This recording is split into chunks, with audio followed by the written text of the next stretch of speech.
really, really difficult, and that a Westerner could study for 10 years or more and never really get very good at it.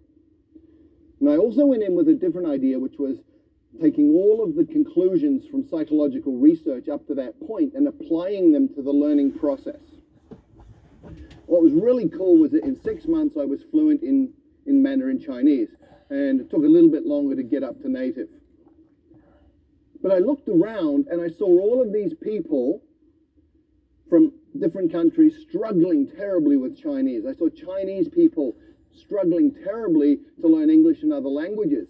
And so my question got refined down to, how can you help a normal adult learn a new language quickly, easily, and effectively? Now, this is a really, really important question in today's world. We have massive challenges with environment. We have massive challenges with social dislocation, with wars, all sorts of things going on. And if we can't communicate, we're really going to have difficulty solving these problems. So we need to be able to speak each other's languages. This is really, really important. The question is, how do you do that? Well, it's actually really easy. You look around for people who can already do it.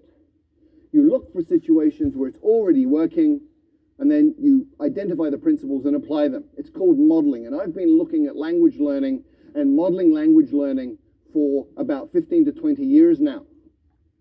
And my conclusion, my observation from this is that any adult can learn a second language to fluency inside 6 months. Now, when I say this, most people think I'm crazy. This is not possible. So let me remind everybody of the history of human progress. It's all about expanding our limits. In 1950, everybody believed that running 1 mile in 4 minutes was impossible. And then Roger Bannister did it in 1956, and from there it's got shorter and shorter.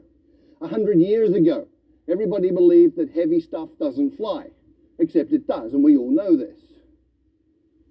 How does heavy stuff fly? We reorganize the material using principles that we have learned from observing nature, birds in this case. And today, we've gone even further. So you can fly a car. You can buy one of these for a couple of $100,000 US. We now have cars in the world that fly. And there's a different way to fly, which we learned from squirrels. So all you need to do is copy what a flying squirrel does, build a suit called a wingsuit, and off you go. You can fly like a squirrel. Now, most people, a lot of people, I wouldn't say everybody, but a lot of people think they can't draw.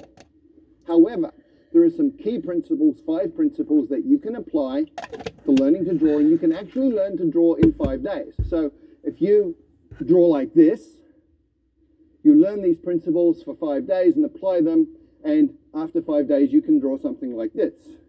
Now, I know this is true because that was my first drawing, and after 5 days of applying these principles, that was what I was able to do.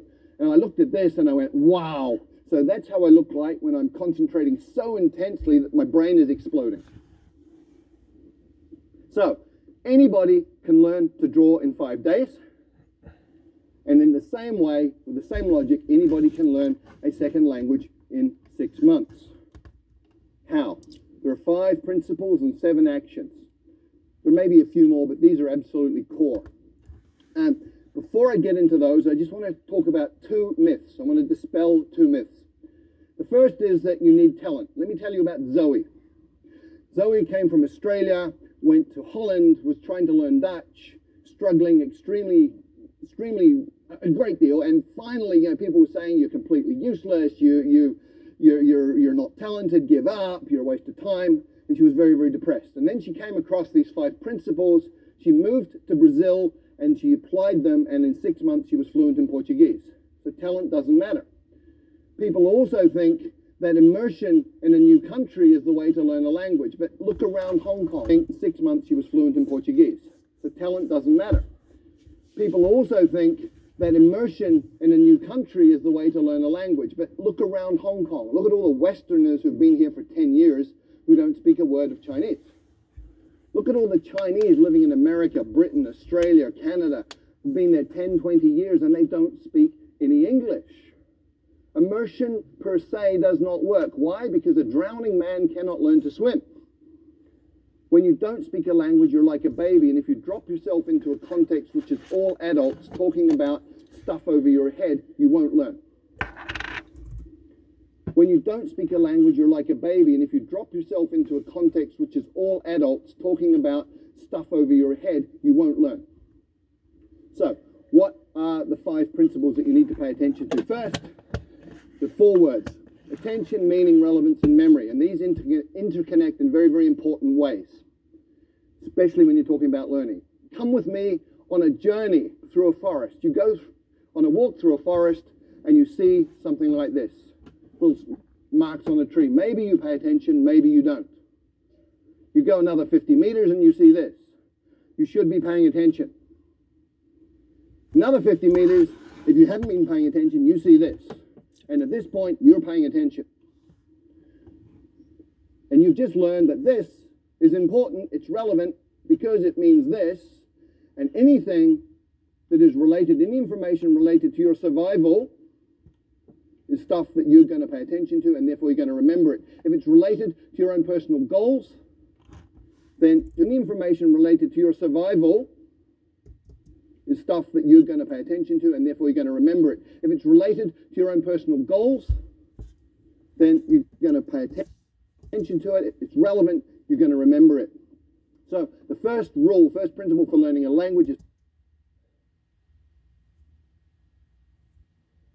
focus on language content that is relevant to you. Which brings us to tools.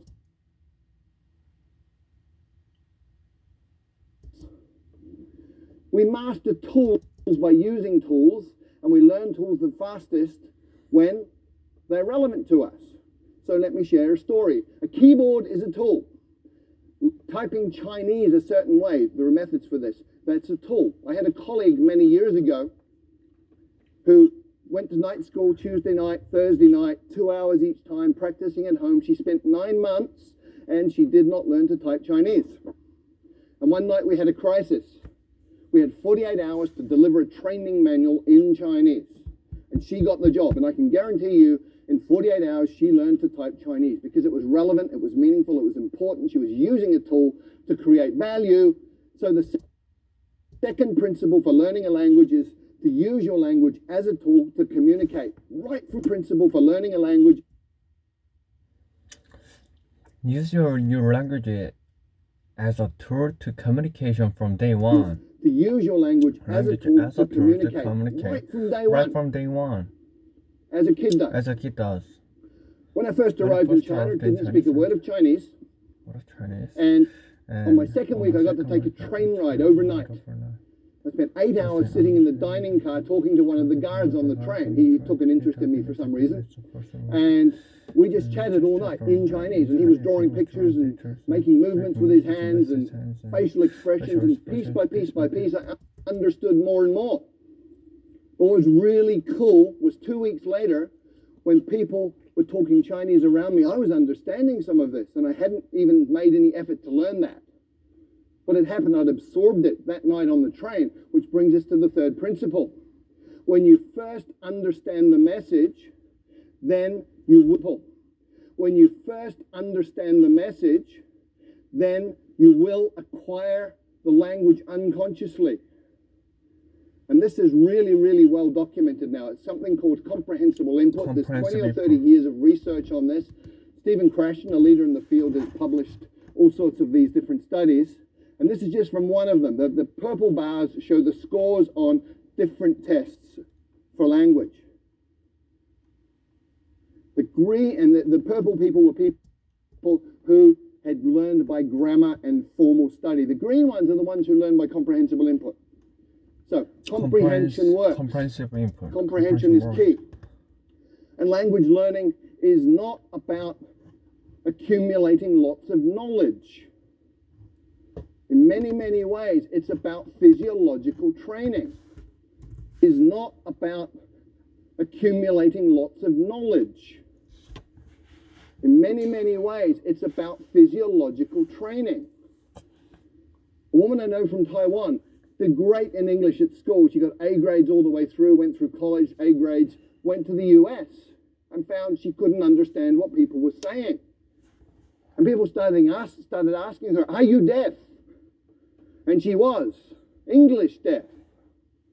Because we have filters in our brain that filter in the sounds that we are familiar with, and they filter out the sounds of languages that we're not. And if you can't hear it, you won't understand it. If you can't understand it, you're not going to learn it. So you actually have to be able to hear these sounds. And there are ways to do that, but it's physiological training. Speaking takes muscle. You've got 43 muscles in your face. You have to coordinate those in a way that you make sounds that other people will understand. If you've ever done a new sport for a couple of days and you know how your body feels, hurts, if your face is hurting, you're doing it right. And the final principle is state, psychophysiological. 오늘 너무 열심히 했네. 10분 넘게 했어. 오늘 영어 공부 끝!